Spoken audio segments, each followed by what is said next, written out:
How did you spend your summer? I'm sure it was a lot of fun. However, I spent it in a psychiatric ward. It wasn't because I was losing it or anything. The doctor said it was a precaution after the incident. My friends, Julia and Alex, had also been admitted here after the same strange nightmare we all shared.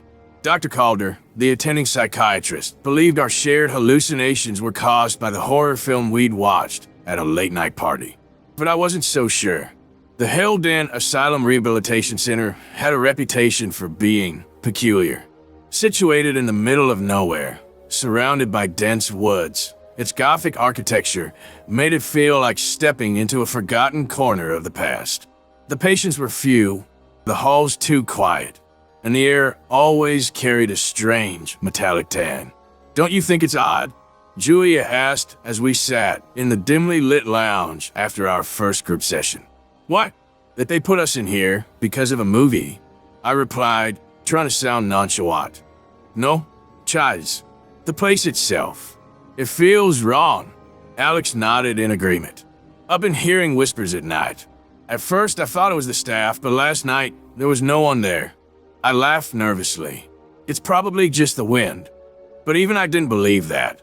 By the second night, things took a darker turn. The ward felt emptier, as though the very walls were hollow. Julia woke us up in the middle of the night, her face pale as a sheet. Someone was in my room, she whispered. Impossible, Alex said, rubbing his eyes. The doors are locked after hours. I'm telling you, I saw them. A shadow, standing at the foot of my bed. Before I could dismiss it as a bad dream, the lights flickered, plunging the room in a total darkness for a brief moment. When they came back on, we all stared at one another in silence. I couldn't shake the feeling that Julia was right. The day began like any other. Sunlight poured through the large windows overlooking the park, and for the first time in days, I felt a glimmer of peace. After lunch, I decided to explore the gardens outside, but my plans were interrupted when no one came to escort us to our scheduled therapy sessions. Strange, Alex muttered, checking his watch. They're usually so punctual. We waited another hour, but the ward remained eerily silent. Maybe there's an emergency, Julia suggested. Only one way to find out, Alex said, standing up. We ventured into the hallways, calling out for the staff, but no one answered. The neighboring wards were empty, their beds neatly made as if no one had ever been there. A creeping unease settled over us. Where is everyone? I whispered. I don't like this, Julia said, clutching my arm. Alex led the way to the security office, hoping to find answers on the surveillance monitors. What we found instead was chilling. Every floor was empty. Not a single nurse, doctor, or patient was visible. Then we heard it, a mechanical whirring sound coming from the far end of the hallway. Did you hear that?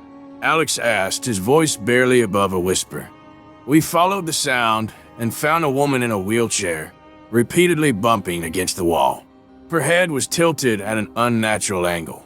Ma'am, I called out. She didn't respond. Alex hesitated before stepping closer, gently placing a hand on her shoulder.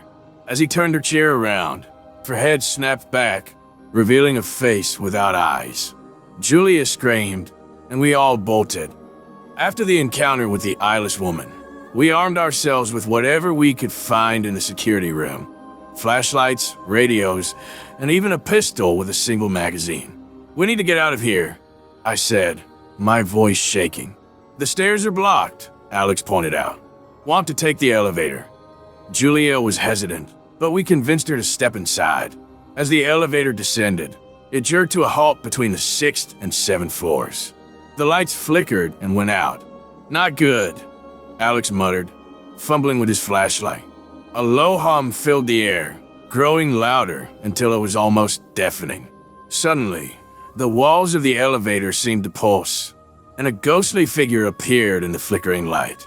Its translucent body shimmered with a sickly green hue, and its hollow eyes locked onto us. Rot! Alex shouted as the elevator doors slid open. We spilled into the 6th floor and bolted into the nearest room, slamming the door behind us. The figure phased through the wall effortlessly, but as it approached, The machinery in the room flickered to life. The ghost let out an unearthly scream before vanishing. "What just happened?" Julia asked, her voice trembling. "I think the X-ray machine scared off," Alex said. "But we can't stay here." The further we explored, the stranger things became. We found ourselves in an older, decrepit part of the hospital that didn't match the blueprints we'd seen in the security room. The walls were crumbling, and the air was thick with a musty stench. As we rounded a corner, a blue, fur-covered creature leaped out of a cupboard and latched onto my face. I screamed, clawing at it until I managed to fling it away. The creature scurried into the shadows, leaving scratches on my skin. "This place gets weirder by the second," Alex muttered, helping me up. We pressed on, only to find a dead end.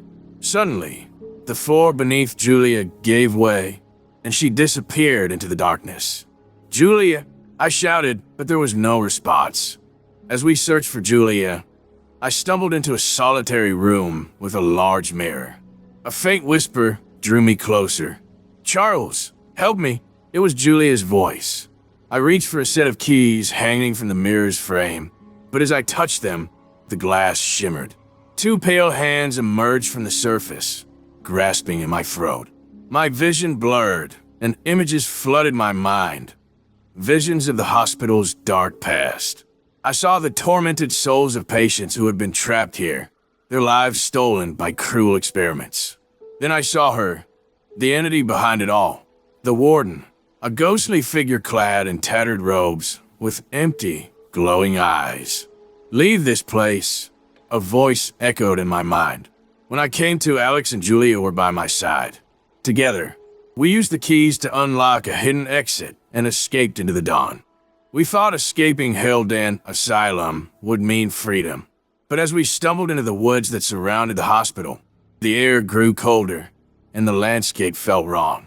The dense trees seemed to shift as if guiding us back toward the asylum. "Charles, look," Julia whispered, pointing to a tree. Carved into the bark was a symbol, a spiraling ice surrounded by jagged lines. "It's the same one from the basement," Alex said, his voice tight. "The one we saw on the wall before the floor gave way." My stomach churned. That symbol had been in my visions of the warden, glowing faintly on her robes. "We're not free yet," I muttered, gripping the flashlight tightly. We decided to follow the main dirt path, hoping it would lead us to the main road. The deeper we went, the darker it became, until the trees blotted out the sky entirely. "I swear we've passed that tree before," Julia said, glancing nervously over her shoulder. Before Alex could respond, a faint voice echoed through the woods. "Help me!" We froze. It was a child's voice, soft and pleading. "Don't," Julia said sharply as I took a step forward. "But what if it's real?" I countered. Alex held up his flashlight, scanning the trees. "No kid would be out here. It's probably a trap." The voice came again, louder this time. "Help me, please." Despite their protests, I moved toward the sound. My heart raced as I pushed through the underbrush, the flashlight beam dancing erratically. Then I saw her, a little girl in a white dress, standing barefoot among the trees. "Are you okay?" I asked cautiously. Her head tilted unnaturally, and her eyes glowed faintly in the darkness. My blood ran cold as her mouth opened, but no sound came out. Instead, the air was filled with a high-pitched hum, the same one we'd heard in the elevator. "Charles, run!" Julia screamed.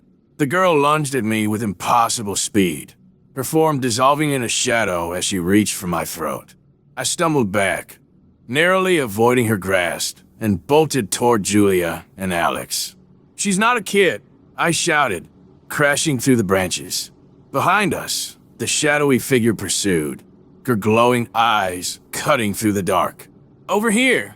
Alex yelled, pointing to a clearing ahead. We burst into the open, and the creature stopped at the edge of the trees, her form flickering like a dying flame. Then she vanished. "What was that thing?" Julia asked, trembling. "I think it's part of her," I said, my voice shaking. "Zivaten. She's not letting us go." By morning, We reached an old cabin near the edge of the woods. It was run down, but offered some shelter. Inside, we found dusty furniture, a crumbling fireplace, and shelves lined with old books. "This place gives me the creeps," Julia muttered, brushing cobwebs off a chair. Alex picked up one of the books, its leather cover cracked with age.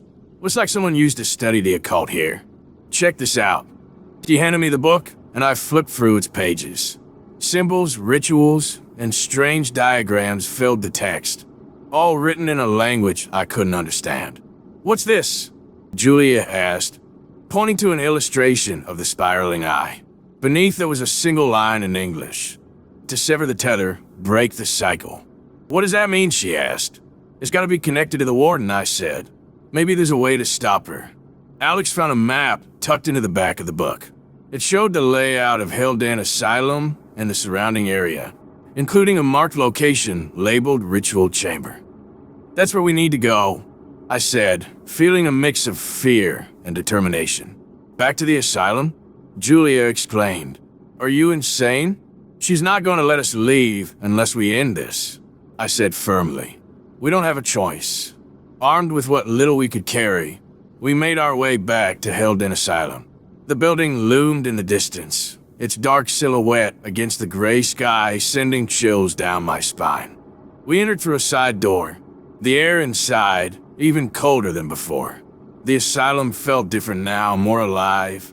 The walls seemed to breathe, and faint whispers filled the corridors. Using the map, we navigated toward the basement, where the ritual chamber was marked. Along the way, we encountered more shadowy figures, patients who had succumbed to the warden's influence. They stared at us with hollow eyes, their forms flickering like static. "Stay close," I whispered, gripping the flashlight. As we descended the final staircase, the temperature dropped sharply. The air was heavy, and the faint hum of machinery grew louder. At the bottom, we found a massive iron door etched with the spiraling eye symbol. "This is it," Alex said, his voice barely audible. We pushed the door open and stepped into a cavernous room. The walls were lined with bones, and in the center was a stone altar covered in strange markings. "What now?" Julia asked, her voice trembling.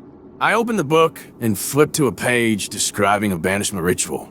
It required 3 participants, a binding circle, and a personal sacrifice. "We have to do this together," I said, drawing the circle on the ground with chalk we'd found in the cabin. As we began the ritual, the room shook violently, and the warden appeared, her ghostly form towering over us. "You dare defy me?" she hissed, her voice echoing like 1,000 screams. "Keep going," I shouted as Julia and Alex recited the incantation. The warden lashed out, her shadowy tendrils tearing at the circle. Pain shot through me as one grazed my arm, but I held my ground. "Finish it," I yelled. Julia placed a locket, her most treasured possession, on the altar as the final step of the ritual. A blinding light filled the room, and the warden let out a blood-curdling scream. When the light faded, the room was silent. The warden was gone, and the air felt lighter. "Did it work?" Alex asked, his voice hoarse. "I think so," I said, collapsing to the floor. A month later, Hellden Asylum was officially condemned and sealed off. The media reported it as an abandoned facility with no record of recent patients or staff. Julia, Alex, and I try to move on, but the memories of that place still haunt us. I sometimes wake up to the faint hum of machinery, wondering if the warden's influence truly ended that day. But one thing is certain. We survived, and we'll do whatever it takes to ensure her darkness never returns. Even though we'd left Hellden Asylum, its shadows clung to us. Each of us tried to return to normal life, but the experience had left scars that no one else could see. Julia started sleeping with every light on, her once confident demeanor replaced by constant paranoia. Alex buried himself in work, rarely leaving his apartment. And me? I couldn't stop seeing the warden in my dreams. Every night, I found myself back in the asylum. The same corridors, the same whispers. Except now, I wasn't alone. I'd see other people, familiar faces, strangers, all wandering aimlessly. Their voices reached out, desperate and pleading. Help us! But I couldn't. One night, as I sat on my couch staring blankly at the flickering TV, my phone buzzed. It was Alex. You need to come over, he said, his voice trembling. What's wrong? It's Julia.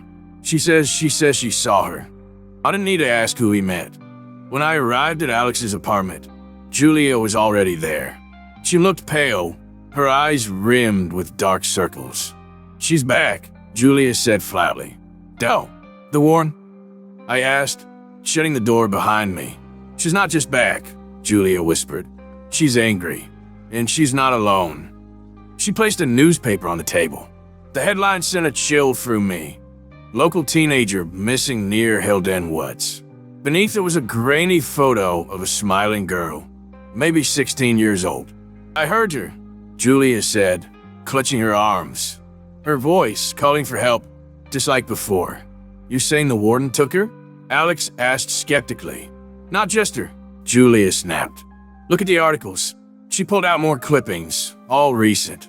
Reports of missing hikers, unexplained disappearances near the asylum. She's rebuilding her power, I said, the realization hitting me like a punch to the gut. But we destroyed her, Alex argued. The ritual didn't finish the job, I interrupted.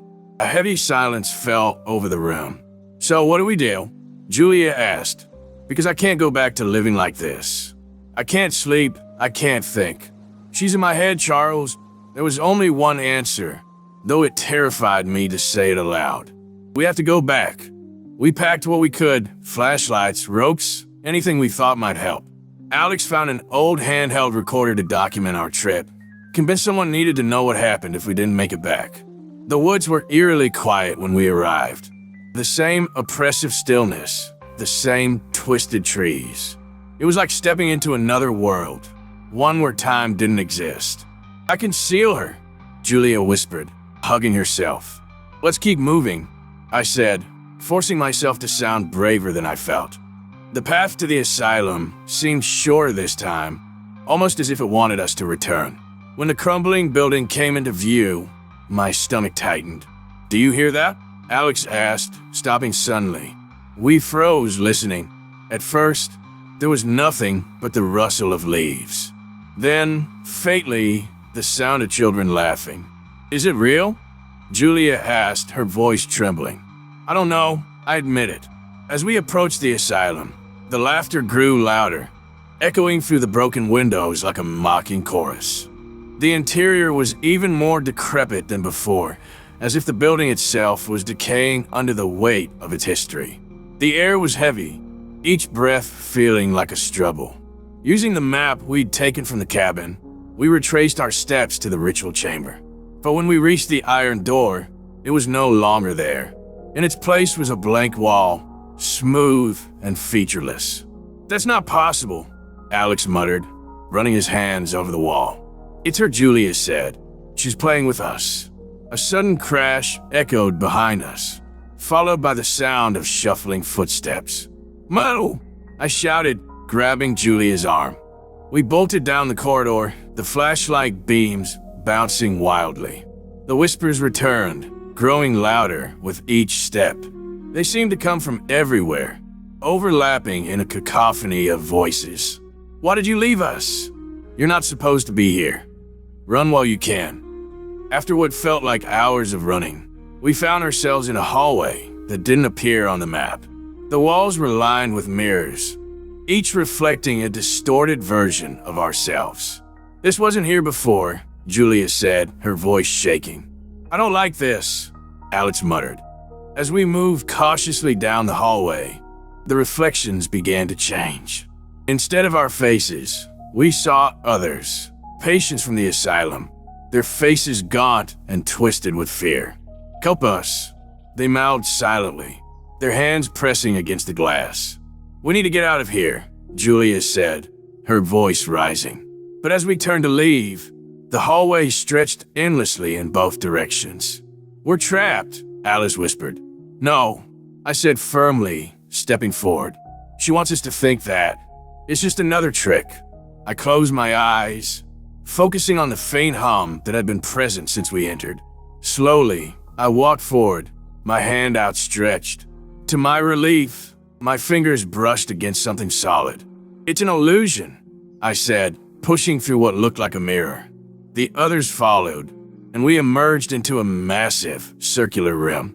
In the center of the room stood an altar, identical to the one we'd used for the ritual. But this time, the warden was waiting for us. "You cannot escape me," she hissed, her form shifting between solid and shadow. "We're not here to escape," I said, stepping forward. "We're here to end this." Her laughter echoed, cold and mocking. "Feels, you belong to me now." The room began to tremble, and shadowy figures emerged from the walls, their hollow eyes fixed on us. "Stay in the circle," I shouted, drawing the binding symbol on the floor. As Julia and Alex recited the incantation again, I focused on the book. There was one final step we hadn't completed last time, the true offering, something deeply personal. I reached into my pocket and pulled out my father's watch. It was the last thing he'd given me before he passed, a symbol of everything I'd held on to. With trembling hands, I placed it on the altar. "This ends now," I said. The room erupted in light, and the warden screamed, her form disintegrating as the shadows were pulled into the binding circle. When the lights faded, the room was silent. The air felt lighter, as if the weight of centuries had been lifted. "Is it over?" Julia asked. I nodded, though part of me wasn't entirely sure. We left the asylum that night, vowing never to return. The missing people were never found, but the disappearances stopped.